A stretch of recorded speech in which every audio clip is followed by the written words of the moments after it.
আজকে আমরা কথা বলছি ডিফাই ক্লাব নিয়ে। ডিফাই ক্লাব এটা একটা অর্গানাইজেশন, একটা প্ল্যাটফর্ম। এটার মূল মোটো বা স্লোগান হচ্ছে এম্পাওয়ার নিউ জেনারেশন, নতুন প্রজন্মকে ক্ষমতায়ন করা। এই নতুন প্রজন্ম বলতে বয়সের দিক থেকে নতুন না, এটা অর্থনৈতিক ভাবে একটা নতুন জেনারেশন। যে জেনারেশনটা এম্পাওয়ারিং হয় নাই, যাদের হাতে ক্ষমতা নাই, তাদেরকে ক্ষমতায়ন করা। আর যাদের হাতে ক্ষমতা আছে তাদের তো হাতে আছেই। সো ডিফাই, এই কথাটা, এটা যদি আমরা একটু পিছনে ব্যাকগ্রাউন্ডটা দেখি, ডিফাই জিনিসটা কি? ডিফাই হচ্ছে ডিসেন্ট্রালাইজ ফাইন্যান্স। এটা opposite of centralise finance. Centralise finance বলতে আমরা বর্তমান যে ব্যাংকিং সিস্টেম বা ফাইন্যান্সিয়াল সিস্টেম সেটাকেই বুঝি। বাট ডিসেন্ট্রালাইজ ফাইন্যান্সটা 2020 সালে এটাকে আইডিয়াটাকে শেয়ার করা হয়েছে। বর্তমানে এটা $500 বিলিয়ন ইন্ডাস্ট্রি এবং বলা হচ্ছে নেক্সট 10 বছরে এটা $90 ট্রিলিয়ন উপরে হতে পারে, এরকম একটা সম্ভাবনা আছে। তো সেন্ট্রালাইজ ফাইন্যান্স এবং ডিসেন্ট্রালাইজ ফাইন্যান্সের কে আমরা যদি কম্পেয়ার করি, তাহলে খুব সহজে কম্পেয়ার করতে পারে। এক্সাম্পল, আমি দুবাই থেকে বাংলাদেশে কোনো একজন ব্যক্তির কাছে টাকা পাঠাবো, তাহলে আমাকে কোথায় যেতে হবে? দুবাইয়ের একটা ব্যাংকে যেতে হবে বা কোনো একটা এক্সচেঞ্জে যেতে হবে। ওই এক্সচেঞ্জ ইন্টারন্যাশনাল পেমেন্ট সিস্টেমের থ্রোতে বাংলাদেশের একটা ব্যাংক বা বাংলাদেশের একটা এক্সচেঞ্জের সাথে কমিউনিকেট করবে, পাঠাবে। এরপরে আমি যাকে পাঠাচ্ছি, আমার ফ্যামিলি মেম্বার, ফ্রেন্ডস, রিলেটিভস, তার হাতে যাবে। তাহলে খেয়াল করে দেখেন, আমি অ্যাকচুয়ালি চাচ্ছি যে এটা আমার ফ্যামিলি মেম্বার বা কোনো একটা ফ্রেন্ডসের কাছে যাক। আমাকে এই সার্ভিসটা দেওয়ার জন্য দুইটা ব্যাংক ইনভলভ হচ্ছে, ইন্টারন্যাশনাল ব্যাংকিং সিস্টেম ইনভলভ হচ্ছে। তাহলে এই যে সংস্থাগুলো ইনভলভ হচ্ছে, এটার সাথে দুইটা সরকার মিনিমাম ইনভলভ হচ্ছে। একটা হচ্ছে দুবাই সরকার আর একটা হচ্ছে বাংলাদেশ সরকার। তো এটা, এই এক্সাম্পলটা পৃথিবীতে যে যেভাবে আছে, তারা যদি একজন আরেকজনের সাথে কানেক্ট হইতে চায় ফাইনান্সিয়াল ট্রানজ্যাকশনের জন্য, তাহলে এই মধ্যস্বত্ব ভোগী বা যারা এই সার্ভিস প্রোভাইডার, তারা এখানে সার্ভিসটা দিতে হয়, আমরা সরাসরি পাঠাইতে পারি না। তো এই যে মিডিল ম্যান যারা বা মিডিল অর্গানাইজেশন যারা, তারা বিনা স্বার্থে তো দিচ্ছে না, তারা একটা ফি চার্জ করতেছে। এবং এই ফিটা চার্জ করে, চিন্তা করে দেখেন পৃথিবীতে কি পরিমাণ মানুষ প্রবাসে থাকে। তাহলে যে পরিমাণ মানুষ প্রবাসে থাকে, তারা তাদের নিজস্ব দেশে রেমিটেন্স পাঠায়। তো যখন রেমিটেন্স পাঠায়, তখন মুষ্টিমেয় কিছু অর্গানাইজেশন আছে এই সার্ভিসটা দেয়। সো সার্ভিস যারা নিচ্ছে এদের সংখ্যা অনেক বেশি, সার্ভিসটা দিচ্ছে যারা, তাদের সংখ্যাটা অনেক কম। যার কারণে এরা ম্যানিপুলেট করার চান্স থাকে, এবং এই ম্যানিপুলেশনের কারণে কি হয়? ধনী আরো ধনী হয়। এবার দ্বিতীয় আরেকটা প্রসঙ্গের কথা বলি। এটা তো সার্ভিস দিচ্ছে, এটা ফ্রি, এটা ফেয়ার, সার্ভিস দিয়ে টাকা নিবে যেহেতু অল্টারনেটিভ নাই। আরেকটা জিনিস হচ্ছে, দেখেন ব্যাংকিং সিস্টেমে কি হচ্ছে। ব্যাংকিং সিস্টেমে আজকে বাংলাদেশ থেকে বেক্সিমকো বা এস আলম গ্রুপ, আপনারা পত্রিকাতে বড় বড় মিডিয়াতে কাভারেজ হয়েছে, তারা কি করেছে? মর্গেজ দিয়েছে, 100 কোটি টাকার সম্পদ মর্গেজ দিয়ে ব্যাংক থেকে তুলে নিয়েছে কয়েক হাজার কোটি টাকা। কিভাবে? ওভার ভ্যালুয়েশন দেখিয়ে।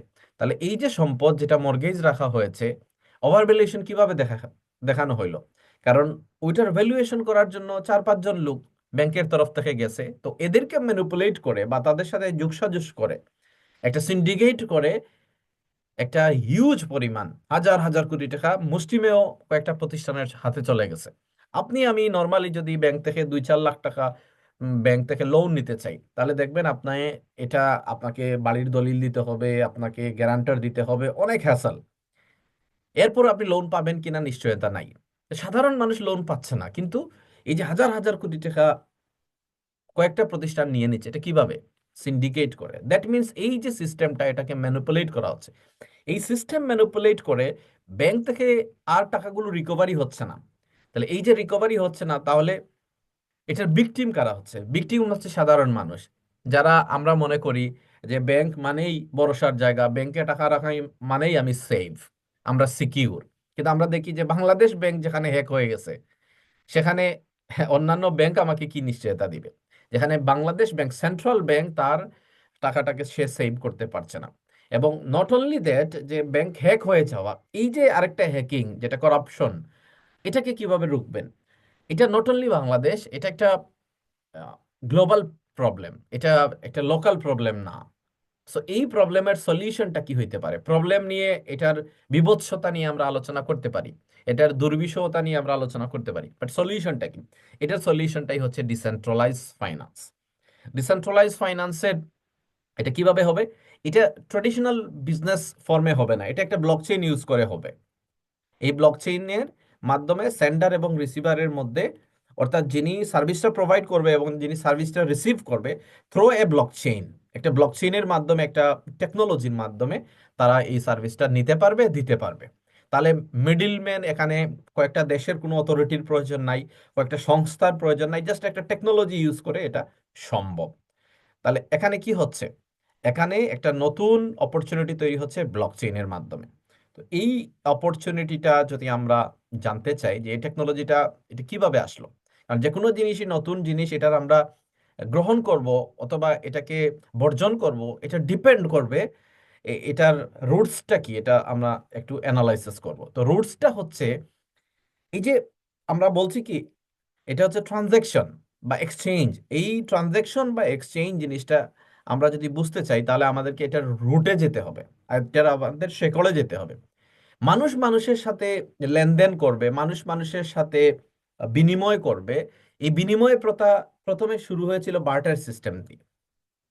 বার্টার সিস্টেমে কেউ লাউ উৎপাদন করেছে, কেউ ধান উৎপাদন করেছে, কেউ আলু উৎপাদন করেছে, কেউ বন থেকে মুরগি শিকার করেছে, কেউ ধরেন হরিণ শিকার করেছে। তাহলে একজন আরেকজন, তখন কিন্তু কি ছিল না, টাকা ছিল না। তাহলে মানুষ মানুষের সাথে লেনদেন করতে কিভাবে? পণ্যের বিনিময়ে পণ্য। কিন্তু এই পণ্যের বিনিময়ে পণ্যটা আহ, যখন বিনিময় হতে শুরু করলো, তখন বিভিন্ন প্রতিবন্ধকতা দেখা গেল। যে আমার এই মুহূর্তে মুরগি আছে, বাট আমি চাইতেছি চাল, কিন্তু যে চাল দিবে তার মুরগির প্রয়োজন নাই, তাহলে এটা কিভাবে হবে? পরবর্তীতে আসলে যে গোল্ড, একটা মেটাল পাওয়া গেল প্রকৃতির মধ্যে, এটা স্বর্ণ। এই স্বর্ণের মাধ্যমে এটা একটা একক হয়ে গেল এক্সচেঞ্জের, এটা লেনদেন শুরু হইলো। স্বর্ণটা অ্যাভাইলেবল ছিল না, যার কারণে এটার বিকল্প হিসাবে রূপার মুদ্রা আসলো, তামার মুদ্রা আসলো। পরবর্তী সময়ে দেখা গেল যে রূপার মুদ্রা, তামার মুদ্রা বা গোল্ড এক্সচেঞ্জ করা, এক জায়গা থেকে আরেক জায়গায় নিয়ে যাওয়া, সেফটি সিকিউরিটির ব্যাপারটা বা এটা ক্যারি করার একটা চ্যালেঞ্জ আছে। সো এটাকে কি করা হলো, মানি ইস্যু করা হলো, যে গোল্ড কোন এক জায়গায় রাখা হবে, একজন এটা অথরিটি দিবে। তো এটার হলো পেপার মানি। এবং এই পেপার মানি আজকে আমরা যেটাকে টাকা বলছি, এক এক দেশে এক এক, ভারতে গেলে এটা রুপি, চায়নাতে গেলে এটা ইয়েন, এইভাবে এক এক দেশে এক এক নাম, বাট কাগজের টাকা পেপার মানি। পেপার মানি দেখা গেল যে এটাও আবার কিছু চ্যালেঞ্জ তৈরি করলো। এরপরে আসলো কি প্লাস্টিক কার্ড, যে আপনাকে পেপার মানি নিয়ে যেতে হবে না, আপনার কাছে এটিএম কার্ড আছে, অথবা আপনার কাছে একটা ডেবিট ক্রেডিট কার্ড আছে, আপনি আপনার অ্যাকাউন্ট থেকে যে কোনো জায়গা থেকে টাকা ক্যাশ করতে পারবেন। এরপরে আসলো কি ইলেকট্রনিক মানি, যেমন পেপাল, আপনার ইমেল দিয়ে, আপনার মোবাইল নাম্বার দিয়ে একটা ব্যাংক অ্যাকাউন্ট। আবার প্লাস্টিক কার্ডেরও দরকার নাই, যেমন বিকাশ, যেমন রকেট, যেমন নগদ, এরকম আপনি মোবাইল নাম্বার দিয়ে আপনার 10টা অ্যাকাউন্ট আছে, আপনার দরকার নাই, নট নেসেসারি। আপনি যে কোনো মোবাইলে গিয়ে ক্যাশ আউট করতে পারছেন, পেপাল দিয়ে আপনি পেমেন্ট করতে পারছেন, ইলেকট্রনিক মানি যেটাকে বলা হচ্ছে। অ্যান্ড ফাইনালি লাস্ট যে টেকনোলজি আসলো, সেটার নাম হচ্ছে ক্রিপ্টোকারেন্সি। এই ক্রিপ্টোকারেন্সিটাই এসছে ব্লকচেন টেকনোলজির মাধ্যমে, এবং প্রথম ক্রিপ্টোকারেন্সির নাম হচ্ছে কি, বিটকয়েন। এবং এটাই সর্বশেষ, এরপরে আর কোনো পেমেন্ট সিস্টেম বা টেকনোলজি ইউজ হয় নাই, বা আর আবিষ্কার হয় নাই, এর পরের ভার্সন কিছু নাই। এটাই হচ্ছে লেটেস্ট ভার্সন। এখন আপনারা একটা জিনিস দেখেন, হয়তো বলতে পারেন যে ক্রিপ্টোকারেন্সি আসার কারণে কি পেপাল বন্ধ হয়ে গেছে, মানে ইলেকট্রনিক নগদ বিকাশ এগুলো কি বন্ধ হয়ে যাবে? নো। নগদ বিকাশ যখন চালু হয়েছে, তখন কি এটিএম কার্ড অথবা ডেবিট ক্রেডিট কার্ড কি বন্ধ হয়ে গেছে? নো। পেপার কারেন্সি কি বন্ধ হয়ে গেছে? নো। মেটাল কয়েন যেগুলো আছে, রূপার মুদ্রা, তামার মুদ্রা, এগুলো কি বন্ধ হয়ে গেছে? না, এগুলোও আছে। গোল্ড কি বন্ধ হয়ে গেছে? না, তাও আছে। ইভেন বার্টার সিস্টেমও আছে। ইভেন আপনারা বলবেন যে barter system, government to government still barter সিস্টেমে কিন্তু কি হয়, লেনদেন হয়। যেমন একটা এক্সাম্পল, রাশিয়া থেকে আপনি সার আনবেন, তো বাংলাদেশ সরকার রাশিয়া থেকে সার আনছে, পেমেন্টটা কি দিয়ে দিচ্ছে, এটার বিনিময়ে বাংলাদেশ হয়তো গার্মেন্টস আইটেম দিয়ে দিচ্ছে, বা ধরেন ফিশ দিয়ে দিচ্ছে। তো গভর্নমেন্ট টু গভর্নমেন্টও কিন্তু বার্টার সিস্টেমে লেনদেন হয়। আমি এটাই বলতে চাচ্ছি যে শুরু থেকে আজ অব্দি যতগুলো নতুন টেকনোলজি আসছে, নতুন আইডিয়া আসছে, কোনো আইডিয়া কিন্তু বন্ধ হয় নাই। কোনোটা স্বল্প পরিসরে চালু আছে, কোনোটা বৃহৎ পরিসরে চালু আছে। এর মানে আমি এটাই বলতে চাচ্ছি যে আমরা যারা আসলে ক্রিপ্টোকারেন্সি বা লেটেস্ট এই ফর্মটা দেখছি, এই ফর্মের মানে না, অনেকেই আছে এরকম হয়তো তর্কে জড়িয়ে যায় যে এইটা আসার কারণে কি আগের সবকিছু বন্ধ হবে যায়। নো, আগের সবকিছুই চালু থাকবে। যেমন একটা বিল্ডিং এ, 50 তলা বিল্ডিং এ নিশ্চয়ই সিঁড়ি আছে, সিঁড়ির বিকল্প হিসেবে এসকেলেটর আছে, যেটা কি হচ্ছে চলন্ত সিঁড়ি বলা হয়। আবার এসকেলেটরের পাশাপাশি লিফট আছে। তো এই যে দেখেন আপনি, মানে তিনটা অপশনই আছে। আমার যেটাতে আমি ইচ্ছা, কেউ হয়তো আহ, সিঁড়ি কম ইউজ করছে, সে এসকেলেটর ইউজ করছে, অথবা সে লিফট ইউজ করছে। চয়েস আপনার আমার।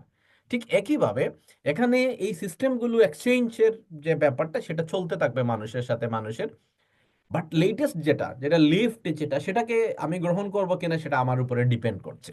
তো আমরা যারা এই ক্রিপ্টোকারেন্সিটা আসলে বোঝার চেষ্টা করেছি বা বুঝেছি, তারা দেখেছি ইয়েস, আমি যেভাবে সিঁড়ি থাকা সত্ত্বেও লিফট ইউজ করি, এটা আমার জন্য সহজ। আমি নৌকা বা ফেরি থাকা সত্ত্বেও আমি একটা ব্রিজ ইউজ করি, যেটা আমার জন্য সহজ। ঠিক একইভাবে আমি ক্রিপ্টোকারেন্সিটা ইউজ করি আমার লেনদেনের জন্য, কারণ এটা আমার জন্য সবচাইতে সহজ, সবচাইতে সাশ্রয়ী, সবচাইতে সিকিউর। এবং এখানে আমাকে কারো কাছে জবাবদিহি করতে হয় না। আমি এখানে আমার ফ্রিডমটাকে এনজয় করতে পারি। তো এরকম অনেকগুলো কারণে এই ক্রিপ্টোকারেন্সিটা খুবই জনপ্রিয় হয়েছে। এবং এই ক্রিপ্টোকারেন্সিটা চলে ব্লকচেইনের উপরে। এবং এই ব্লকচেইন বলা হচ্ছে ইন্টারনেটের পরে যদি কোনো নতুন প্রযুক্তি আবিষ্কার হয়, যেটা মানুষের টোটাল জীবনধারার মধ্যে একটা ব্যাপক পরিবর্তন ঘটে বা রেভলিউশনারি একটা টেকনোলজি, সেটা হচ্ছে ব্লকচেইন। এবং এই ব্লকচেইনের প্রথম শুরুটা হয়েছিল বিটকয়েন ব্লকচেইনের মাধ্যমে।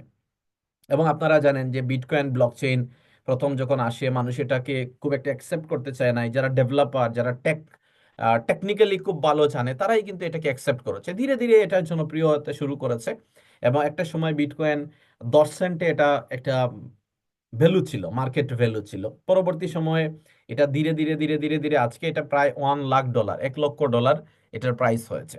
বিটকয়েনের দেখা দেখি একটা নতুন ব্লকচেইন শুরু হইলো, ইথারিয়াম ব্লকচেইন। বাট বিটকয়েনের চাইতে এটা আর একটু স্মার্ট ব্লকচেইন বলা হচ্ছে এটাকে। এটার মধ্যে স্মার্ট কন্ট্রাক্টটা অ্যাড করা হইলো, অর্থাৎ বিটকয়েনের মধ্যে যা আছে ইথারিয়ামের মধ্যে তা আছে, কিন্তু ইথারিয়ামের মধ্যে একটু বেশি আছে। সো বিটকয়েনের পরে ইথারিয়াম। তো এরকম আরেকটা ব্লকচেইন ডিফাই ক্লাব ডেভেলপ করছে, যেটাকে বলা হচ্ছে ডিকয়েন ব্লকচেইন বা ডিফাই চেইন। তো এই চেইনটা আরো লেটেস্ট হবে। বিটকয়েন, ইথারিয়াম বা অন্যান্য যে সকল ব্লকচেইন আছে, এই ব্লকচেইনের চাইতেও আরো লেটেস্ট হবে, কারণ এটা সর্বশেষ এটা সংযোজন হবে। তো প্রথমেই ডিকয়েনটা নিজস্ব ব্লকচেইন না তৈরি করে সে কি করেছে, ডিকয়েন একটা টোকেন আকারে সে ডেপ্লয় করেছে কোথায়, বাইন্যান্স ব্লকচেইনে। কারণ বাইন্যান্স একটা জনপ্রিয় ব্লকচেইন। সো এই যে ডিফাই ক্লাব, ডিফাই ক্লাবটা আসলে কি? আমরা ডিফাই কথাটাকে বোঝার চেষ্টা করছি, ডিসেন্ট্রালাইজ ফাইন্যান্স। আর ডিফাই ক্লাব বলছে যে সে এই ডিফাই কনসেপ্টটাকে সাধারণ মানুষকে লাভজনক করার জন্য, সাধারণ মানুষের বোধগম্য করার জন্য, সাধারণ মানুষকে এই ফাইনান্সিয়াল সুযোগ সুবিধা দেওয়ার জন্য যে প্ল্যাটফর্ম কাজ করবে, সেই প্ল্যাটফর্মের নাম হবে ডিফাই ক্লাব। এবং এই ডিফাই ক্লাব যারা তৈরি করেছে, তারা একটা গ্রুপ অফ পিপল যারা ব্লকচেইনের এবং মার্কেটিং এর এক্সপার্টদের সমন্বয়। অর্থাৎ এখানে কিছু ব্লকচেইন এক্সপার্টও আছে, কিছু মার্কেটিং এক্সপার্ট আছে। এই ক্লাবের মূল অবজেক্টিভ হলো সাধারণ মানুষকে নতুন নতুন সুযোগ সুবিধা প্রদান করা, ডিফাইর সুযোগ সুবিধা। অর্থাৎ ট্রেডিশনাল যে ফাইনান্সিয়াল সিস্টেমে, ট্রেডিশনাল যে ব্যাংকিং সিস্টেমে যে সার্ভিসগুলো আছে, সেম সার্ভিসগুলো ডিসেন্ট্রালাইজ ফাইন্যান্স সিস্টেমে ডেপ্লয় করা এবং এটার সাথে নতুন কিছু অ্যাড করা। এখন যদি আমরা ডিফাই ক্লাবের, যেমন বিটকয়েন ব্লকচেইনের নেটিভ কারেন্সি হচ্ছে বিটকয়েন, ইথারিয়াম ব্লকচেইনের নেটিভ কারেন্সি হচ্ছে ইথারিয়াম, বাইন্যান্স ব্লকচেইনের নেটিভ কারেন্সি হচ্ছে বিএনবি।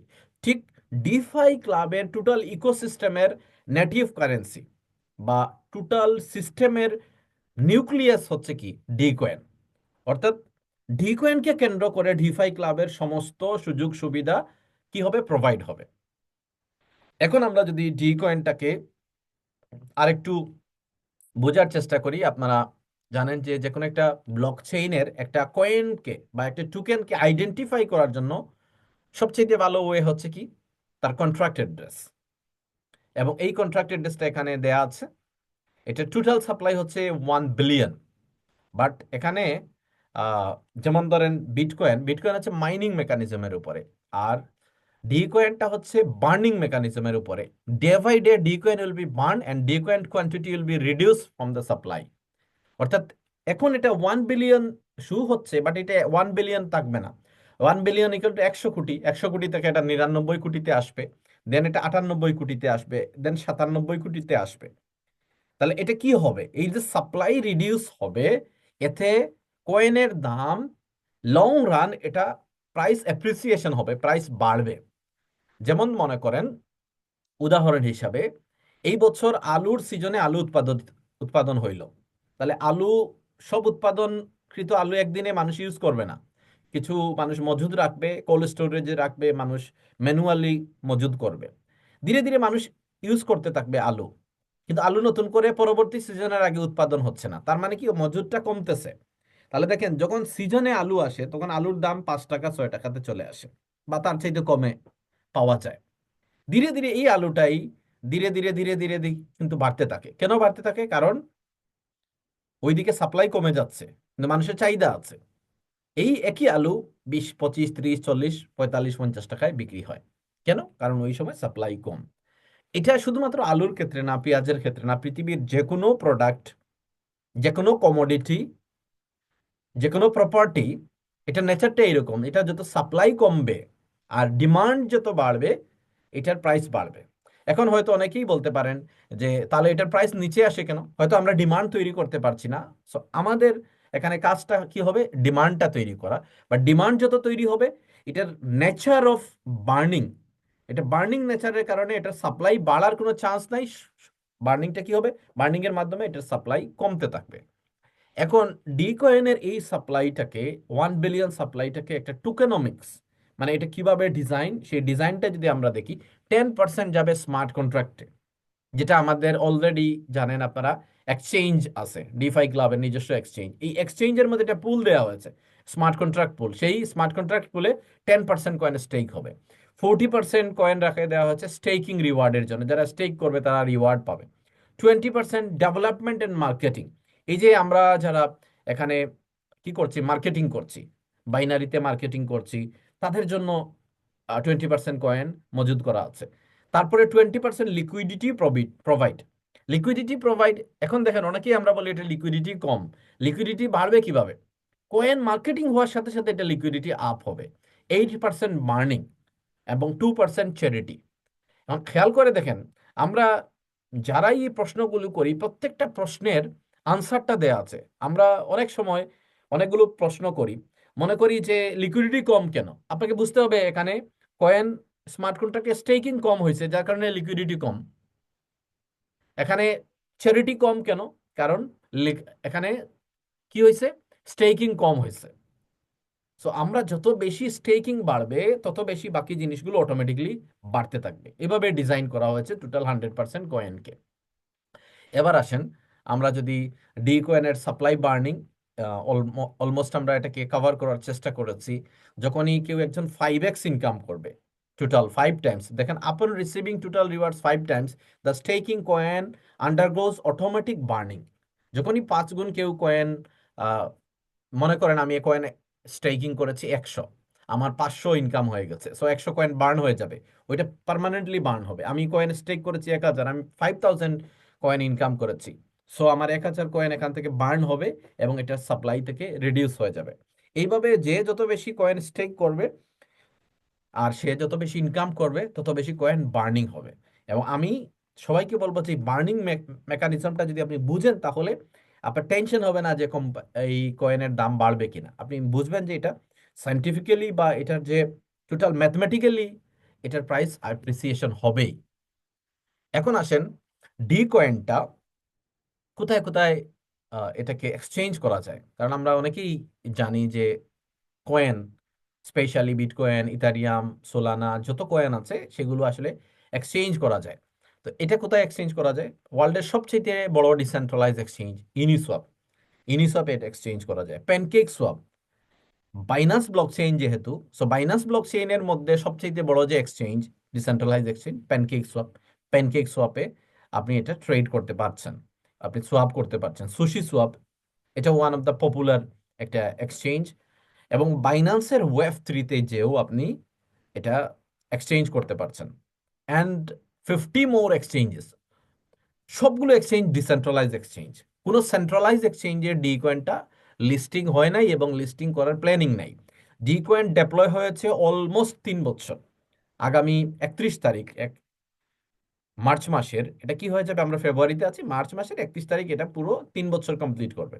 এই 3 বছরে ডিফাই ক্লাব কোনো সেন্ট্রালাইজ এক্সচেঞ্জে এটাকে লিস্ট করেনি। কারণ কি, ডিফাই ক্লাবের দুইটা জিনিস, একটা হচ্ছে কি প্রত্যেকটা ট্রানজ্যাকশন যাতে ব্লকচেইনে রেকর্ডেড থাকে, এটা হচ্ছে একটা বিষয়। কারণ ডিসেন্ট্রালাইজ এক্সচেঞ্জে যখনই কোনো একটা ট্রেড হয় সেটা ব্লকচেইনে রেকর্ড থাকে। সো এই রেকর্ডটা ইন ফিউচারে যারা ডাটা অ্যানালাইসিস করবে তাদের জন্য কাজ দিবে। আর দ্বিতীয় বিষয়টা হলো, যখন আমরা সেন্ট্রালাইজ এক্সচেঞ্জে এটাকে ট্রেড করতে যাই, তখন সেন্ট্রালাইজ এক্সচেঞ্জ অলওয়েজ একটা ইস্যু। এবং আমি অনেক পণ্ডিতকে দেখি যারা আসলে বলে যে বাইনান্স, কিউকয়েন, এই সকল এক্সচেঞ্জ এটা নাই কেন, বাইবিটে নাই কেন। যদি কেউ একজন বুঝে যে আসলে ডিফাই, ডিসেন্ট্রালাইজ ফাইন্যান্স, তাহলে আমি যদি আমার নেচারটা কি, আমি নেচার হচ্ছে আমার বিজনেসের ধরন হচ্ছে ডিফাই, ডিসেন্ট্রালাইজ ফাইন্যান্স। এখন আমি বাইন্যান্স একটা সেন্ট্রালাইজ ফাইন্যান্স এক্সচেঞ্জ, তাহলে আমি কেন বাইন্যান্সে যাব? কিউকয়েন, বাইবিট, ম্যাক্সি, এই সকল এক্সচেঞ্জ এগুলো সেন্ট্রালাইজ এক্সচেঞ্জ। এটা কারো না কারো হাতে এটা আছে, এটা কন্ট্রোল আছে। তো আমি বিজনেস করতেছি ডিসেন্ট্রালাইজ সিস্টেমে, আপনি আমাকে সাজেস্ট করতেছেন আমি সেন্ট্রালাইজ এক্সচেঞ্জে লিস্ট করাবো। তো এটা অনেকটাই স্ববিরোধী বা অনেকটাই পরস্পর বিরোধী আসলে হয়ে যায়।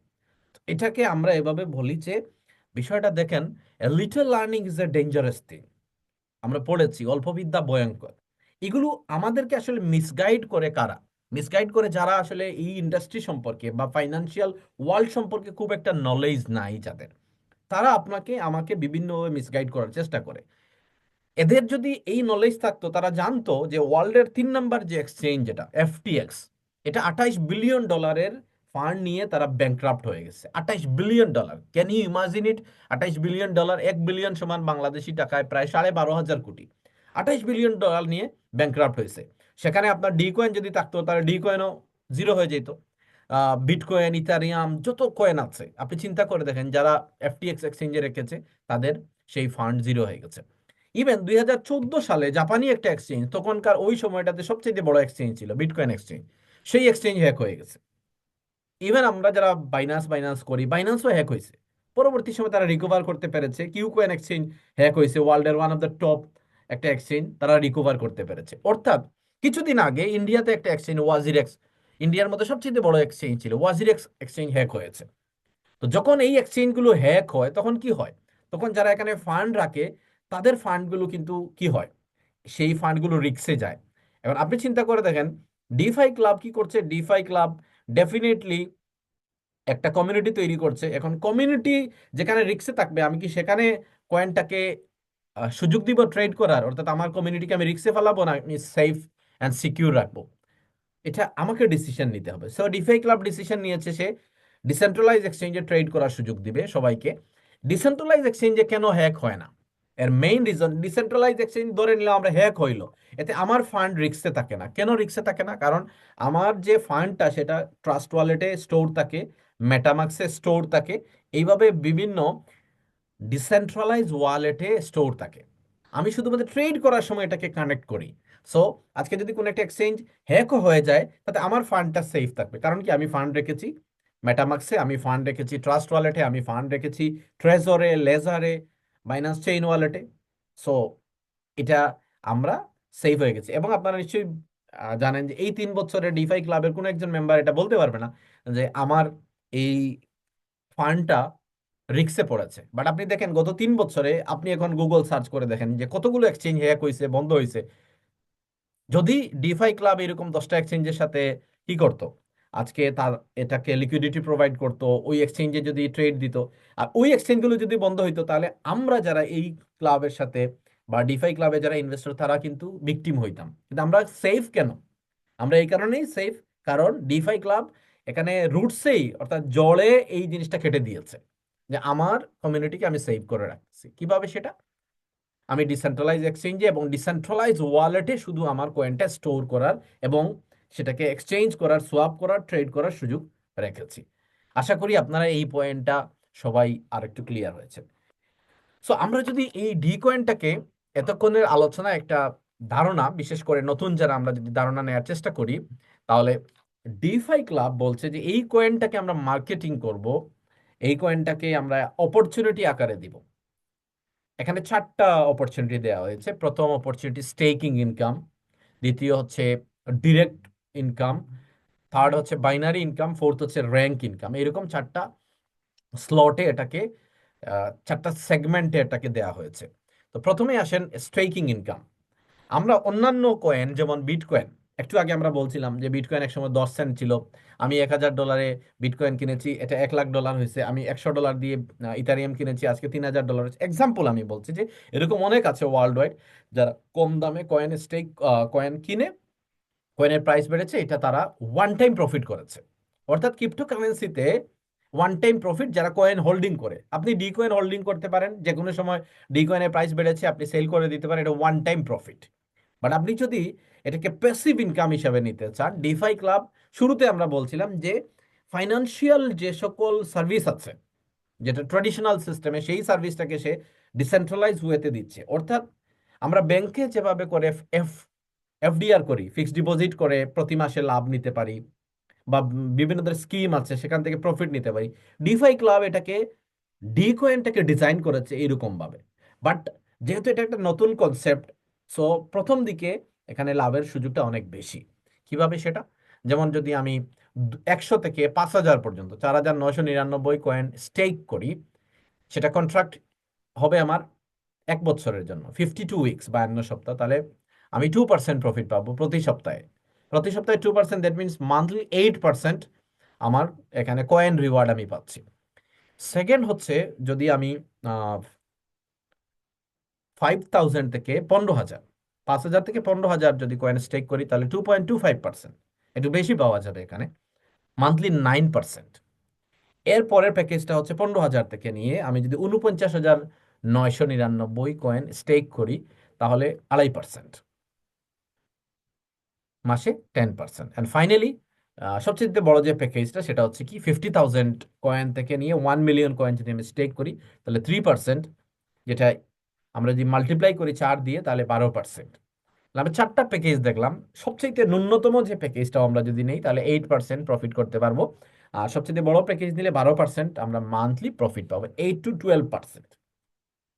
এখন এই যে পার্সেন্টেজটা, এটা একটা জিনিস আমাদেরকে মাথায় রাখতে হবে। প্রত্যেকটা কোয়ান্টিটির আগে দেখেন ডিল কথাটা লেখা আছে, উইকলি 2 কয়েন, উইকলি আপনি 2.25% কয়েনের বিপরীতে কয়েন পাবেন, এবং সবগুলো 1 ইয়ারের কন্ট্রাক্ট পিরিয়ড। আমরা যদি এই জায়গাটাকে একটু এক্সপ্লেইন করি, আমি একটু আপনাদেরকে বিষয়টাকে হাইলাইট করার চেষ্টা করি। দেখেন, অনেক আছে ডলার প্ল্যান, বাট এটা ডলার প্ল্যান না, যার কারণে গত 3 বছর এটা সার্ভাইভ করতে পেরেছে, সাস্টেইন করতে পেরেছে। যদি এটা ডলার প্ল্যান থাকতো, তাহলে এটা বন্ধ হয়ে যেত। অন্যান্য যে সকল ডলার প্ল্যান, সেই স্পিকেশিয়া, সেই ইউনিপে থেকে শুরু করে আজ অব্দি কোনো dollar plan long time sustain করতে পারে না। কারণ কি?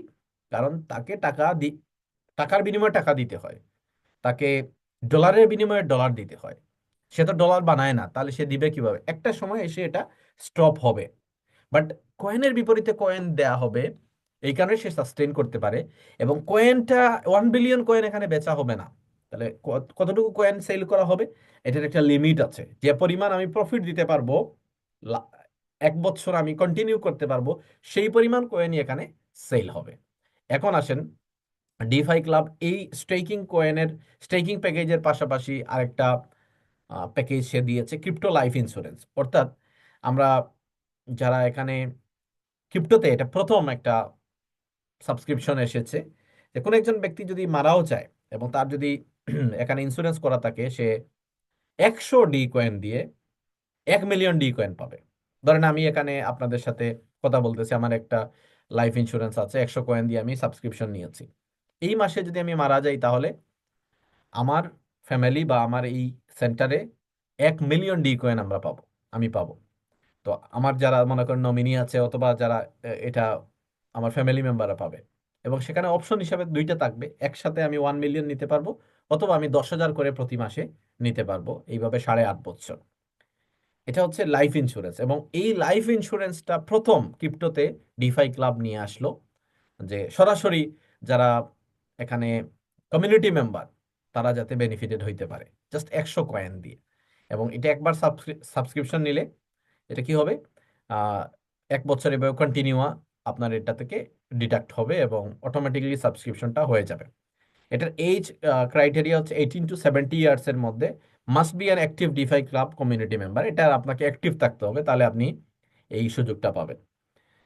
এরপরে কিছুদিন পরে এটা আবার কি আছে, হেলথ ইন্স্যুরেন্স আসতেছে। এটা এখনো চালু হয় নাই, বাট লাইফ ইন্স্যুরেন্সটা চালু আছে। এখন আসেন আমরা প্যাকেজগুলোকে একটু ডিটেইলসে বোঝার চেষ্টা করি। প্রথম হচ্ছে আমরা যদি 100 ডি কয়েন থেকে 5,000 ডি কয়েন এই 2% আমরা প্রফিট পাবো। মনে করেন উদাহরণ, আপনি 1,000 কয়েন কিনলেন মার্কেট থেকে, কিনে এটাকে স্টেক করলেন আপনার আইডিতে। প্রতি সপ্তাহে আপনি 20টা কয়েন পাবেন, তাহলে মাসে 80টা কয়েন পাচ্ছেন। এই 80টা কয়েন বা 20টা করে কয়েন আপনি সেল করতে পারবেন। এবার আপনি 1,080টা কয়েন পাইলেন 1 বছরে। এই 1,080 আপনার কি প্রফিট। তাহলে 52 সপ্তাহ পরে আপনার যে 1,000 কয়েন সেটা আপনি রিটার্ন পাচ্ছেন। এখন আপনার হাতে দুইটা অপশন থাকবে। আপনি চাইলে এটাকে কি করতে পারবেন, রিস্টেক করতে পারবেন, আবার চাইলে এটা উইথড্র করে নিতে পারবেন। এখানে দেখেন লেখা আছে একদম পরিষ্কার করে, after completion of contract period all the coin will be unstaked, then you can sell or reinvest your unstake coin. এখানে যে আলোচনার বিষয়বস্তু সেটা হচ্ছে কি, সেটা হলো যে আমি কয়েন কিনলাম, ধরেন আমি 2 সেন্ট দিয়ে 3 সেন্ট দিয়ে যেটা মার্কেট ভ্যালু আছে সেটা দিয়ে আমি কয়েন কিনলাম, মার্কেট থেকে কয়েন কিনেছি।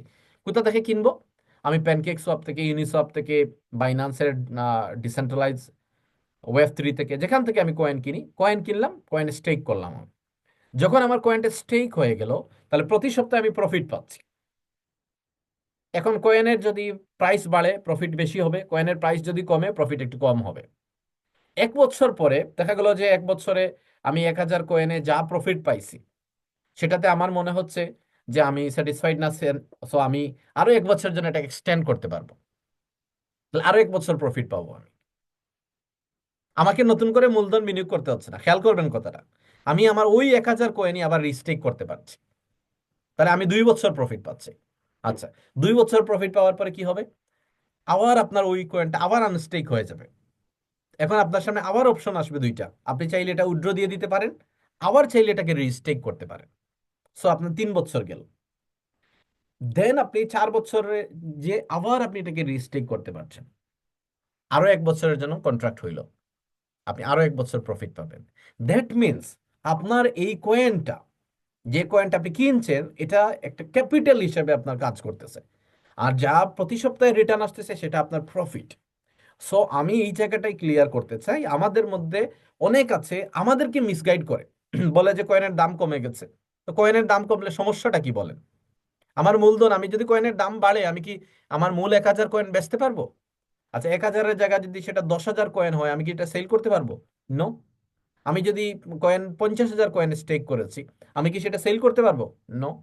আমি যদি কয়েন 1,00,000 কয়েন স্টেক করি, আমি কি সেটা সেল করতে পারছি? নো। কারণ কি, আমি 1 বছরের জন্য এটা কি করলাম, আমি এটাকে স্টেক করেছি। তাহলে 1 বছর আমি আমার মূল কয়েনটাকে সেল করতে পারবো না।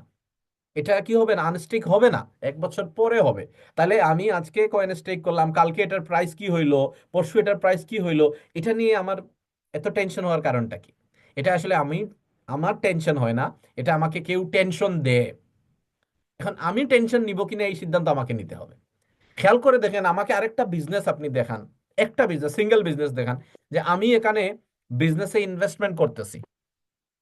ধরেন 1 লক্ষ কয়েন স্টেক করতে, আমি ধরে নিচ্ছি 1 লক্ষ কয়েন স্টেক করতে আমার $2,000 লাগছে, বা $3,000 লাগছে, বা $5,000।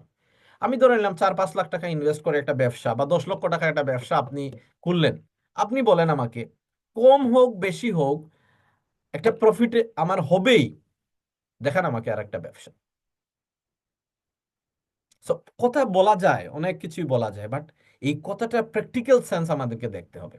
কিন্তু আমরা যদি, যারা 2022 সালে ডিফাই ক্লাবে স্টেক করেছে, তারাও 1 বছর, প্রথম 1 বছর প্রফিট পেয়েছে, আবার রিস্টেক করেছে, আবার 1 বছর প্রফিট পেয়েছে, আবার রিস্টেক করেছে, আবার 1 বছর প্রফিট পেয়েছে, অর্থাৎ 3 বছর তারা টানা প্রফিটের মধ্যে আছে।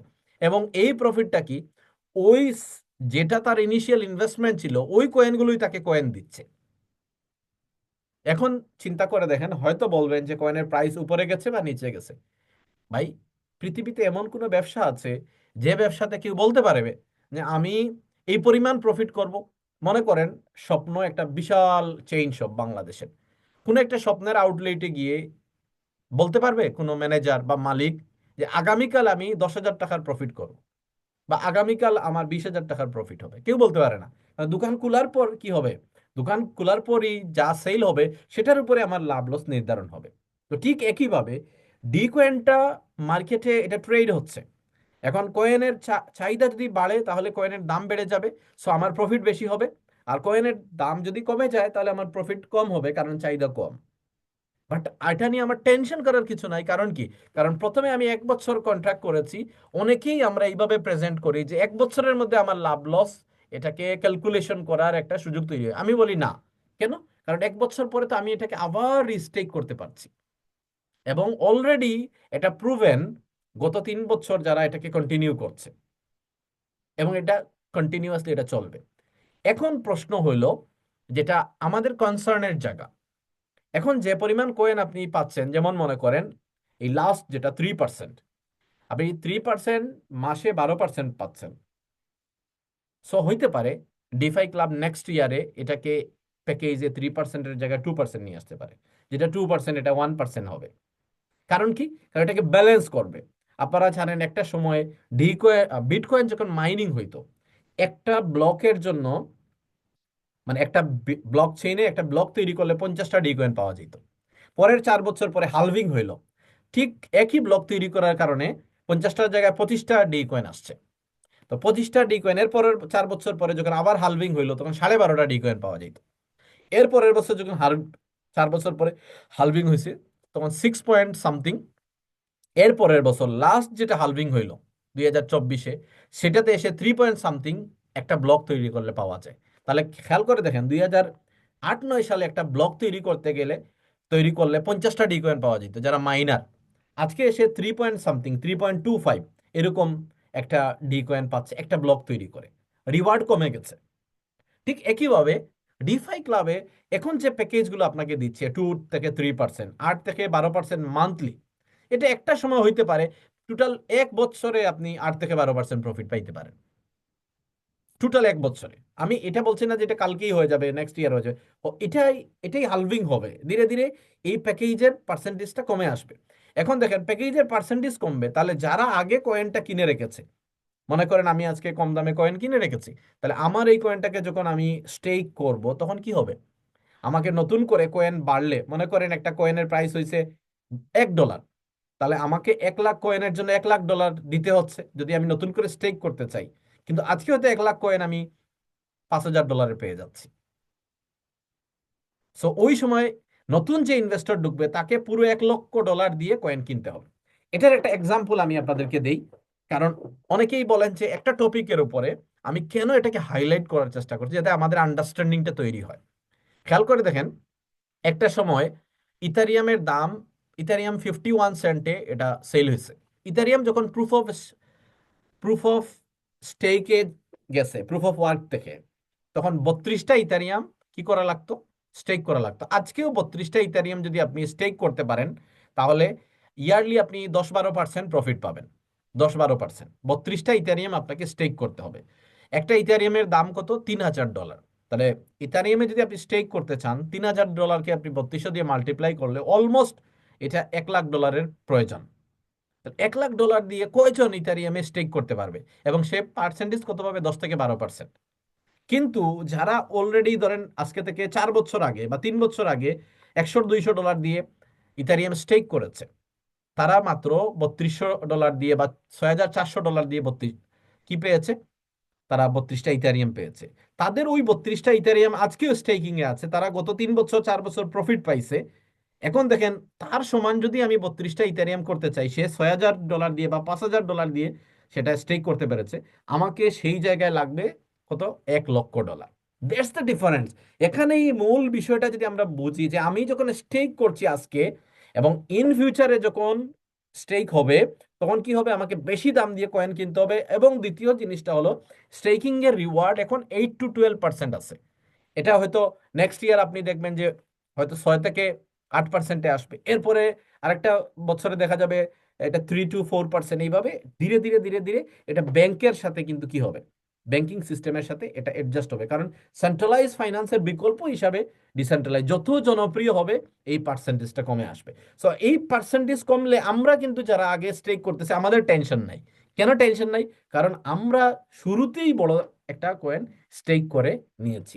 আশা করি আপনারা এই পয়েন্টটা বুঝতে পেরেছেন এবং নিশ্চয়ই আহ মৌকাতে আপনারা চোকা মারবেন, অর্থাৎ সুযোগটাকে সহি সময়ে কাজে লাগাবেন, এটা আমি মনে করি।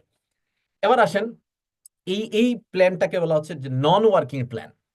ইভেন আমাদের যেটা ইন্স্যুরেন্স, এটাখানে আপনাকে কি করতে, 100 ইন্স্যুরেন্স আপনি করে রাখলেন, 100তে আপনি 1 মিলিয়ন ডি কয়েন পাবেন, এটাকে আপনাকে কাজ করতে হবে না, যে সাবস্ক্রিপশন নিতে হবে। দ্বিতীয়ত হলো কি, আপনি স্টেকিং করলেন, আপনি স্টেক করে বসে থাকবেন, আপনাকে কিছু করতে হবে না। এটা হচ্ছে নন ওয়ার্কিং প্ল্যান, যারা ইনভেস্টর তাদের জন্য। এবার ডিফাই ক্লাব বলছে যে এই এখানে কি আছে, এখানে ওয়ার্কিং প্ল্যান আছে। যেমন যেমন মনে করেন ব্যাংকে আমি ডিপোজিট করি, ব্যাংক ম্যানেজার আবার কি করে, ওই এরিয়াতে বড় বড় ব্যবসায়ীদের কাছে যায়, গিয়ে তার ব্যাংকিং স্কিমগুলো বোঝানোর চেষ্টা করে যে আপনি এখানে ফিক্সড ডিপোজিট করতে পারেন, আপনি এই সুবিধা পাবেন, 7% 8% পাবেন, আপনি সঞ্চয়পত্র রাখতে পারেন। অর্থাৎ ব্যাংক ম্যানেজার অথবা যারা মার্কেটিং সেকশনে কাজ করে ব্যাংকের, তাদের কাজ কি, তাদের কাজ হচ্ছে মার্কেটিং করা। এখন তারা মার্কেটিং করলে এমনিতে তো মার্কেটিং করবে না, নিশ্চয়ই এটার পিছনে ইনসেনটিভ আছে, তার স্যালারি আছে, বিভিন্ন ধরনের সুযোগ আছে। ডিফাই ক্লাব এটাকে রেখেছে, সে ডিরেক্ট রেফারেল ইনকাম দিচ্ছে। ডিরেক্ট রেফারেল ইনকাম, মনে করেন আপনি কাউকে একটা ছোট প্যাকেজ 1000 ডি কয়েনের একটা প্যাকেজ সেল করেছে, কেউ একজন আপনার মাধ্যমে সে 1000 ডি কয়েন স্টেক করেছে, সাথে সাথে আপনি 50টা ডি কয়েন 5% পেয়ে যাবেন। আবার দেখা গেল আরেকটা কাস্টমার যে 10,000 কয়েন স্টেক করেছে, সে স্টেক করার সাথে সাথে আপনার কাছে 500 ডি কয়েন চলে আসবে রিওয়ার্ড হিসেবে। আরেকজন দেখা গেল 1 লক্ষ কয়েন স্টেক করেছে, 5%, সাথে সাথে আপনার কাছে 5,000 কয়েন চলে আসবে। একজন 1 মিলিয়ন কয়েন এট এ টাইম, কারণ এক নামে একজন ব্যক্তি 1 মিলিয়ন কয়েন স্টেক করতে পারে বাইনারিতে, 1 মিলিয়ন কয়েন স্টেক করলো, আপনি 50,000 ডি কয়েন পেয়ে যাচ্ছেন এট এ টাইম। এটা গেলে ওয়ান টাইম, অর্থাৎ আমি কাজটা করছি, এখন আমি ব্যাংকের ম্যানেজার, আমি কার কাছে যাব, একজন শিল্পপতির কাছে গিয়ে আমি বলবো ইয়েস আপনি বড় একটা অ্যাকাউন্ট খুলেন, 100 কোটি টাকা ইনভেস্টমেন্ট করেন, বা আপনি 50 কোটি করেন, 10 কোটি করেন, 1,000 কোটি করেন, হয়তো এরকম আমি। আবার যে মনে করেন হয়তো লাখপতি, তার কাছে আমি লাখ টাকার একটা স্কিম বলবো, যে সে 1 লাখ টাকা ইনভেস্ট করলে সে কি পাবে। আমি বলছি যে এই সেগমেন্টটা, এই স্লট গুলো ডিপেন্ড করবে কাস্টমারের কতটুকু অ্যাবিলিটি আছে। বাট আমার জন্য ইনসেনটিভ কিন্তু ইকুয়ালি, আমি ছোট ইনভেস্টরের কাছ থেকে 5% পাচ্ছি, বড় ইনভেস্টরের কাছ থেকে 5% পাচ্ছি। বাট আমার বাল্ক অ্যামাউন্টে আমার কাছে রিটার্ন কখন আসবে, যখন আমি বাল্ক অ্যামাউন্টে সেল করতে পারবো। সো এই সেলটা এটা ইনস্ট্যান্ট আপনার এটা ক্রেডিট হয়ে যাবে। অর্থাৎ এই দিক থেকে একটা সেকেন্ডের মধ্যে আমাদের এটা ইনকাম চলে আসে। এটার জন্য কোনো টাইম ফ্রেম নাই যে এটা আমার স্টেটমেন্ট ক্লোজ হইতে হবে আমার উইকলি, নো। জাস্ট একটা লোক স্টেক করার সাথে সাথে আপনার এটা ক্রেডিট হয়ে যাবে। এবং মজার ব্যাপারটা হলো যে এই ডিরেক্ট রেফারেল ইনকামটা, যখন আপনি কাউকে ডিরেক্ট রেফারেল করছেন, সে আপনার কোডটা ইউজ করছে, আপনার কোড যখন ইউজ করছে, সে পার্মানেন্টলি আপনার আইডির সাথে ট্যাগ হয়ে যাচ্ছে। এতে কি লাভ দেখেন, শুরুতে বলছিলাম যে আজকে যে লোকটা 1,000 কয়েন স্টেক করেছে, 1 বছর পরে সে হয়তো রিস্টেক করবে, এবং 90% ইনভেস্টর আর রিস্টেকই করে। 1 বছর পরে আপনাকে ফলো আপ করতে হবে না, অটোমেটিকলি 50টা কয়েন আবার ঢুকবে। যে 10,000 কয়েন স্টেক করেছে, আপনি তার থেকে 500 কয়েন অটোমেটিকলি 1 বছর পরে পাবেন। যে 1 লক্ষ কয়েন করেছে, তার থেকে আপনি 5,000 কয়েন আবার 1 বছর, পুরো 1 বছর পরে এগেইন আপনি পাচ্ছেন। এটা গেল যখন সে রিস্টেক করছে, তখন আপনার এই ডিরেক্ট রেফারেল ইনকামটা আপনি এগেইন পাচ্ছেন। আরেকটা মজার ব্যাপার, কেউ কেউ করে কি, মনে করেন সে শুরু করেছে 1,000 কয়েন দিয়ে, সে 1 সপ্তাহ, 2 সপ্তাহ, 4 সপ্তাহ দেখছে প্রফিট হয়, এখানে সে এক্সচেঞ্জ করে দেখেছে এটাকে ক্যাশ করা যায়, বিকাশে তার ব্যাংক অ্যাকাউন্টে ট্রান্সফার করা যায়, সে পুরো প্রসেসটা বুঝেছে, সে নিজেকে কি করেছে, এডুকেট করেছে। যখন এডুকেট করেছে, তখন সে বলেছে ইয়েস আমি আরো ইনভেস্টমেন্ট করতেছি। এখন লোকটা যখন 1,000 থেকে 10,000 করবে, 10,000 থেকে 50,000-এ যাবে, 50,000 থেকে 1 লাখে যাবে, আমাকে আর নতুন করে কোড দিতে হবে না। ওই কোডটা কিন্তু আমার সাথে পার্মানেন্টলি তার আইডির সাথে ট্যাগ হয়ে গেছে। সে যতবার রিস্টেক করবে, যে যতবার স্টেক করবে ততবার আমি 5% করে প্রফিট পাবো। আশা করি আপনারা বুঝতে পেরেছেন। সো ডিরেক্ট রেফারেল এমন একটা ফ্যান্টাস্টিক ইনকাম যে আমার যত কাস্টমারকে কাছে আমি যেতে পারবো, যদি এটাকে আমি ওয়ার্কিং প্ল্যান হিসেবে নেই, যত কাস্টমার আমি ক্রিয়েট করতে পারবো, আমার বেস ওয়ান ক্রিয়েট করতে পারবো, আমার লেয়ার ওয়ান ক্রিয়েট করতে পারবো, তত বেশি আমার ইনকাম আসবে। দ্বিতীয়ত হলো বাইনারি ইনকাম। বাইনারি ইনকামটা যারা আসলে নেটওয়ার্ক মার্কেটিং করেন তাদের বিষয়টা সবচেয়ে পপুলার সিস্টেম বলা হচ্ছে বাইনারি। এবং বাইনারি সিস্টেমটা একটু র্যাপিডলি গ্রোথ হয় আসলে। বাইনারি সিস্টেমটা, এটা অন্য কোনো সিস্টেমে এত র্যাপিডলি এটা গ্রোথ হয় না। কারণ কি, এটা ডিজাইনটা এরকম, এটা খুব ইজিয়েস্ট ওয়েতে যায়। একটা সেন্টার বা একটা পজিশনের দুইটা উইং চালু হয়। তো দুইটা উইং যখন চালু হয় তো এইটা থেকে আবার বাইনারি হয়, আবার দুইটা উইং হয়, চারটা হয়, চারটা থেকে আবার আটটা হয়। এই যে টু করে দুইটা দুইটা করে যখন আমার ফোল্ডিং গুলো কি হচ্ছে, আমার এটা ওপেন হচ্ছে, বড় হচ্ছে, অর্থাৎ যত পরিসরটা যাচ্ছে আমার এখানে একটা বেসমেন্ট তৈরি হচ্ছে। এক্সাম্পল হিসাবে আমি যখন আমার একটা ফ্রেন্ড এবং আমার রিলেটিভ দুইজনকে আমি জয়েন করাইলাম, তাদেরও আবার ফ্রেন্ড রিলেটিভ আছে, তারা যখন তাদের ফ্রেন্ড রিলেটিভ জয়েন করাবে এরপরে আরো ফ্রেন্ড রিলেটিভ যাবে, অর্থাৎ এটা একটা কমিউনিটি থেকে দেখা যায় যে আমি হয়তো মানুষকে চিনি না, আমার টিমে আমার চাইতে ট্যালেন্ট, আমার চাইতে পাওয়ারফুল, আমার চাইতে ইনফ্লুয়েন্সার, সোশ্যালি এঙ্গেজ পার্সন আমার টিমে চলে আসে। বাট আমাকে মেনটেন করতে হয় কি আমার লেফট হ্যান্ড রাইট। যখন আমি আমার লেফট হ্যান্ড রাইটে মেনটেন করি তখন এখানে একটা গেইন পাওয়া যায় 6%। এবং ক্যাপিং প্রাইমারি লেভেলে 3000 দিয়ে শুরু হয়। অর্থাৎ একদিনে ধরেন আমার লেফটে 50,000, রাইটে 50,000 কয়েন সেল হয়েছে, কয়েন স্টেক হয়েছে, তাহলে এই 50,000-এর 6% অর্থাৎ আমি 3,000 ডি কয়েন পাচ্ছি। এখন এই 50,000 যে কয়েন সেল হয়েছে এটা নট নেসেসারি আমার ডাইরেক্ট সেল হইতে হবে। ডাইরেক্ট সেল হলে তো 5% পাচ্ছি আমি, এটা আমার টিম সেল হইলেও চলবে। দেন সেকেন্ড র্যাঙ্কে যে আবার 3000 ক্যাপিং, থার্ড র্যাঙ্কে 3000, ফোর্থ র্যাঙ্কে 3000, বাট প্রফিটটা একটু বেড়ে যাবে ফোর্থ র্যাঙ্কে, এটা 7% হয়ে যাবে। ফিফথ র্যাঙ্কে গিয়ে দেখেন আমার ক্যাপিং বেড়ে গেছে 5000। এখন প্রথমে আমি 3,000 ডেইলি ইনকাম করতে পেরেছি, 3,000, দ্যাট মিনস মাসে আমি 1.5 লক্ষ কয়েন। যখন আমার 5,000 হবে তখন আমি আরো বেশি করতে পারবো না, প্রথমে 90,000, দেন 1.5 লক্ষ, 7%, দেন 8%। এখন দেখেন 7 নম্বর র্যাঙ্কে গিয়ে আবার আমার কি বেড়ে যাচ্ছে, আমার ক্যাপিং বেড়ে যাচ্ছে 7,000, দ্যাট মিনস আমি 2,10,000 কয়েন প্রতি মাসে ইনকাম করতে পারবো।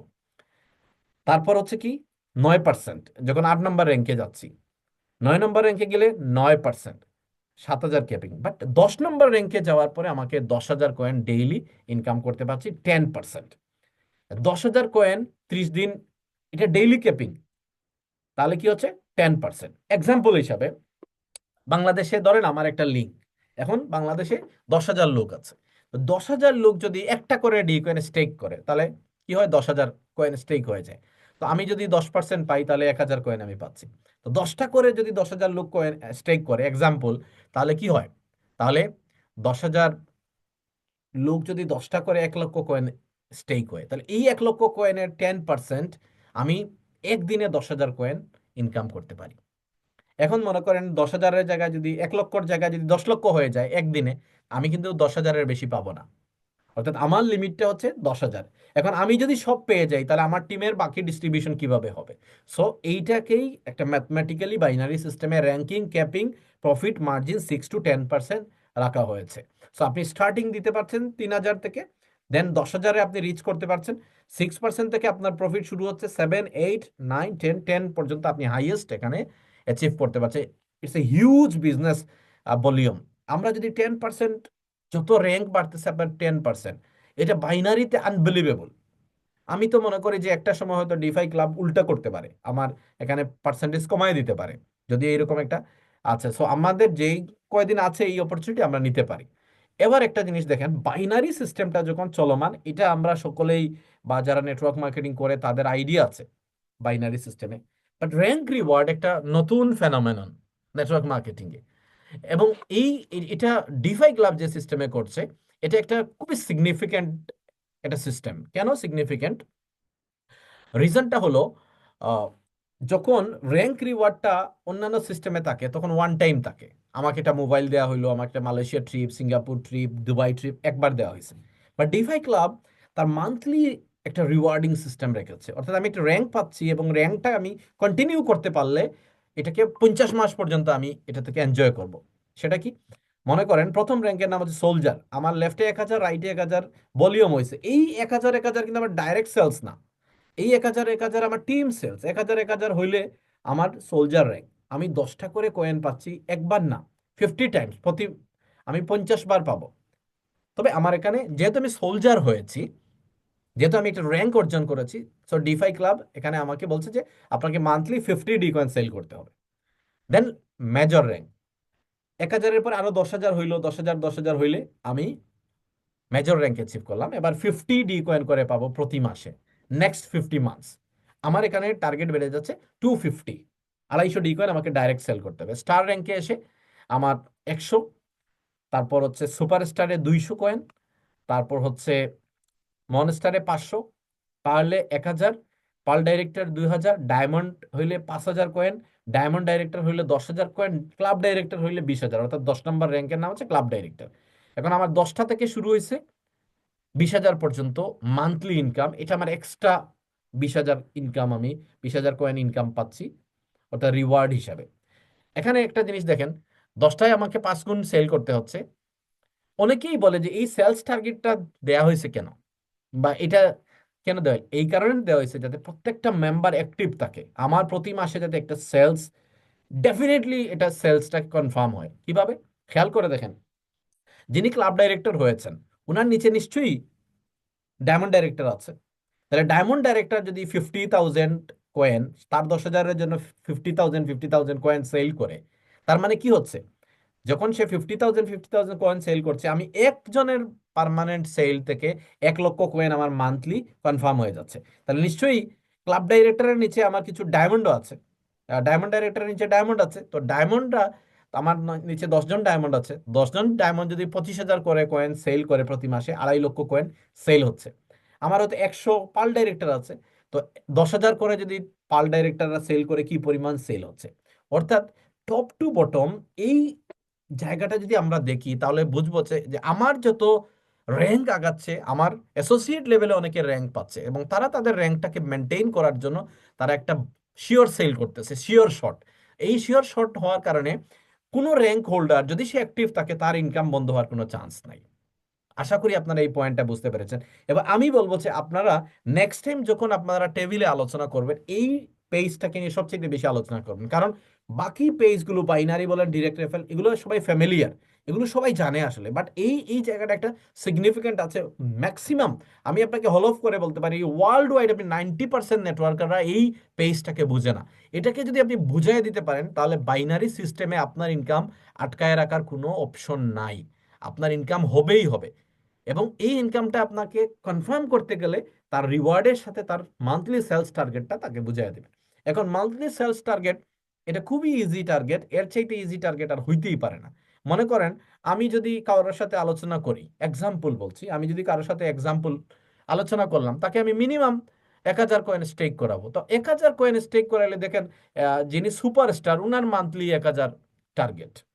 তো আমি যখন মনে করি আমার র্যাঙ্ক কি হবে, ডেভেলপ হবে, এক্সাম্পল আমি বলছি যে আমি ক্লাব ডাইরেক্টর হয়ে গেছি, তাহলে আমার কাস্টমার ডেফিনেটলি, ক্লাব ডাইরেক্টর হওয়ার পরে আমার এস্টাবলিশমেন্ট চেঞ্জ হবে, আমার এখানে মান্থলি প্রতি মাসে 3 লক্ষ কয়েন ইনকাম থাকবে, 20,000 এক্সট্রা আমি কি পাচ্ছি, এক্সট্রা আমার মান্থলি রিওয়ার্ড আসতেছে। সো আমার যে সলভেন্সি বাড়বে, সো আমার ক্লাস বাড়বে, আমি তো গাড়ি মেনটেন করব, আমিও তো মানে আমার বাড়িতে রিফর্ম করবো, হয়তো বাড়ি একটা করব, আমি হয়তো ফ্ল্যাট কিনবো। সো আমার লাইফস্টাইল যখন একটা লেভিশ লাইফস্টাইল হবে, এটার সাথে সাথে কিন্তু আমার সারাউন্ডিংয়ে আমার কমিউনিটি, আমি আরো সলভেন্ট কমিউনিটিকে পাবো। এখন হয়তো অনেকেই বলছেন যে 1 লক্ষ কয়েন আমি ডাইরেক্ট সেল কিভাবে করব, তখন তো আমি একটা কাস্টমার ইজিলি আমি তাকে 1 লক্ষ কয়েন, আমি একজনকে যদি অ্যাপ্রোচ করি, সে আমার এস্টাবলিশমেন্ট দেখে 1 লক্ষ কয়েন স্টেক করবে। So it's a not a big deal আমি মনে করি, যদি আমরা এটাকে বোঝার চেষ্টা করি। বাট আমরা দেখেন ডিফাই ক্লাব কি করছে, একজন লোকে 1 লক্ষ কয়েন তাকে টার্গেট দিচ্ছে না শুরুতেই, শুরুতে বলছে মাত্র 50 কয়েন আপনি টার্গেট করেন, দেন 250, দেন 500, ধীরে ধীরে ধীরে ধীরে তাকে তার মধ্যে যে ডেভেলপমেন্টটা ক্রিয়েট করে করে। যেমন একটা এক্সাম্পল, আমাদের এখানে যারা প্রেজেন্টেশন নিচ্ছেন রেগুলার, শুরুর দিনে এই লোকটার কোয়ালিটি আর আজকের কোয়ালিটির মধ্যে আপনি ডে নাইট ডিফারেন্স দেখবেন। অর্থাৎ ডিফাই ক্লাব আপনার হাতে একটা হারিকেন ধরায় দিচ্ছে, ব্যাপারটা এরকম না। আপনাকে সে এনলাইটেন করছে, আপনার হাতে টর্চ দিচ্ছে, এবং এটা দিয়ে আপনি কিন্তু কি করতে পারছেন, দূরে ফোকাস করতে পারছেন। যত আপনার কি বাড়ছে, র্যাঙ্ক বাড়ছে, তত আপনার টার্গেট বড় হচ্ছে, এবং ইকুয়ালি সবাইকে সে সমানভাবে টার্গেটটা দিচ্ছে। তাহলে প্রত্যেকটা লোক যখন এই পুরো কমিউনিটি লিডার, অর্থাৎ র্যাঙ্ক হোল্ডার মানে কি, এরা কমিউনিটি লিডার, কমিউনিটি লিডাররা যখন অ্যাক্টিভ থাকবে, আমি বিলিভ করি যে এই কমিউনিটিকে আটকানোর কোনো ওয়ে নাই, এরা আগায় যাবেই যাবে। সো এই জায়গাটা আমরা আশা করি ক্লিয়ার হতে পেরেছি। অ্যান্ড ফাইনালি ডিফাই ক্লাব, এটা তো তার মার্কেটিং স্ট্র্যাটেজি, এই স্ট্র্যাটেজির বাইরে সে চ্যারিটি করবে 2%। প্রত্যেকটা প্যাকেজ, মনে করেন 1,000 কয়েন সেল হয়েছে, এটা 20 কয়েন রেখে দেওয়া হচ্ছে, 10,000 কয়েন সেল হয়েছে, 200 কয়েন রেখে দেওয়া হচ্ছে, এইভাবে 2% রেখে দেওয়া হচ্ছে। এবং এই 2% কয়েন ডিফাই ক্লাব সে তার র্যাঙ্ক হোল্ডারদের মাধ্যমে তার এলাকাতে যে ব্যক্তিটা ডিসেবল, ডিসেবল মানে কি, কাজ করতে অক্ষম, এইরকম লোকদেরকে চ্যারিটি করবে। এবং আপনারা নিশ্চয়ই জানেন, ডিফাই ক্লাবে তো রমজানের আগে বা রমজানের সময়টাতে চ্যারিটি শুরু হবে। আহ, এবং প্রত্যেক স্টারকে একজন করে মনোনীত করবেন, ওই এলাকার গরিব যে লোকটা কাজ করতে অক্ষম ফিজিক্যালি, অথবা বয়স হয়ে গেছে, উনি কাজ করতে পারে না, তাদের পাশে দাঁড়ানোর জন্য। এবং এটা এরকম না যে এই রমজানে চলবে বা রমজান শেষ হইলে এটা শেষ হয়ে যায়, এটা চলমান প্রক্রিয়া। যত ডিফাই ক্লাবের সেলস হবে, তত বেশি চ্যারিটি হবে। মানে প্রত্যেকটা প্যাকেজের বিপরীতে 2% করে চ্যারিটি ফান্ডে রাখা হচ্ছে। এবং আরেকটা জিনিস যেটা, ডিফাই ক্লাবের এই প্রক্রিয়া, এই প্রসেসটাকে সে আরো রিবিল্ড করার জন্য, আরো এটাকে স্ট্রং করার জন্য ইকোসিস্টেম ডেভেলপ করেছে। ইকোসিস্টেমের মধ্যে নাম্বার ওয়ান আছে ডিফাই ক্লাবের এক্সচেঞ্জ। কিছুদিন আগে আমাদের এখানে অনেকেই প্রশ্ন করেন যে ডিফাই ক্লাব ডিকয়েন ব্লকচেইন শুরু করার আগে কেন এক্সচেঞ্জ শুরু করলো। এটার একটা লজিক আমি আপনাকে বলি। দেখেন, কিছুদিন আগে যে একটা বিশাল লস হয়েছে, আপনারা জানেন যে ক্রিপ্টো ইন্ডাস্ট্রিতে গত 17 বছরে এত বড় লস হয় নাই। যারা ট্রেড করে তাদের কথা বলছি, ট্রেডারদের। তো যারা ফিউচার ট্রেড করে, মার্জিন ট্রেড করে, প্রায় $10 বিলিয়ন লস হয়েছে। তো এই যে $10 বিলিয়ন লস হয়েছে, এই $10 বিলিয়ন কাদের পকেটে গেছে? ম্যাক্সিমাম টাকা গেছে বিভিন্ন এক্সচেঞ্জের কাছে, বাইন্যান্সের কাছে গেছে, বাইবিটের কাছে গেছে, ম্যাক্সির কাছে গেছে। কারণ কি, মার্কেটটা তারা ম্যানিপুলেট করেছে। এবং এক্সচেঞ্জগুলো আসলে এই ধরনের যখন মানে খুব বেশি ফ্ল্যাকচুয়েট হয়, তারা সবচেয়ে বেশি প্রফিট করে। তো এক বাইবিট তাদের প্রফিটটা শেয়ার করেছে যে তারা $2 বিলিয়ন মতো প্রফিট করেছে, এক রাতের প্রফিট $2 বিলিয়ন। অর্থাৎ একটা এক্সচেঞ্জ $2 বিলিয়ন এক রাতে প্রফিট করেছে। দ্যাট মিনস 1 বিলিয়ন সমান 12,500 কোটি টাকা। তো 2 বিলিয়ন ইকুয়াল টু, আপনি দেখেন বাংলাদেশি টাকায় 25,000 কোটি টাকা একটা এক্সচেঞ্জ একদিনে প্রফিট করেছে। বাট একটা ব্লক চেইন একদিনে এত প্রফিট করতে পারে না। কারণ ব্লক চেইনে ছোট ছোট মার্জিনে, ধরেন আমরা যখন বাইনান্স ব্লক চেইনে দেখি 10,000 কয়েন সেন্ড করতেছি, 2 সেন্টের প্রফিট হয়, 3 সেন্টের আমরা কি দেই, ওখানে সার্ভিস ফি দেই বা ট্রেড, এটাকে ট্রানজাকশন ফি বলে।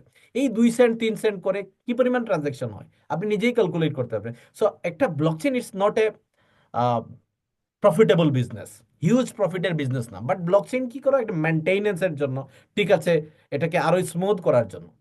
সো যেহেতু আমাদের বাইন্যান্সটা খুব চিফে আমরা কি করতে পারছি, যদি ইথারিয়ামে হইতো তাহলে আমাদের টেনশন থাকতো, একটা ডি কয়েন আমরা সেন্ড করার জন্য, ট্রানজাকশন করার জন্য আমাদের $17 $18 লাগতেছে, তাহলে আমাদের টেনশন হইতো যে না, অনেক খরচ হচ্ছে ইথারিয়াম ব্লক চেইনে, বিটকয়েন ব্লক চেইনে আমাদের ডি কয়েন সেন্ড করতে গিয়ে অনেক খরচ হচ্ছে। এই খরচ তো হচ্ছে না।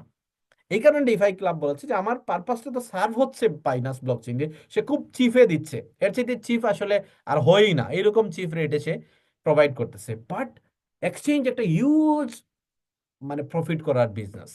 তো আমি এই কারণেই বলি, আমরা আসলে এক্সচেঞ্জটাকে বোঝার চেষ্টা করি। ডিফাই ক্লাব এক্সচেঞ্জ গত 1 বছর থেকে চালু রেখেছে।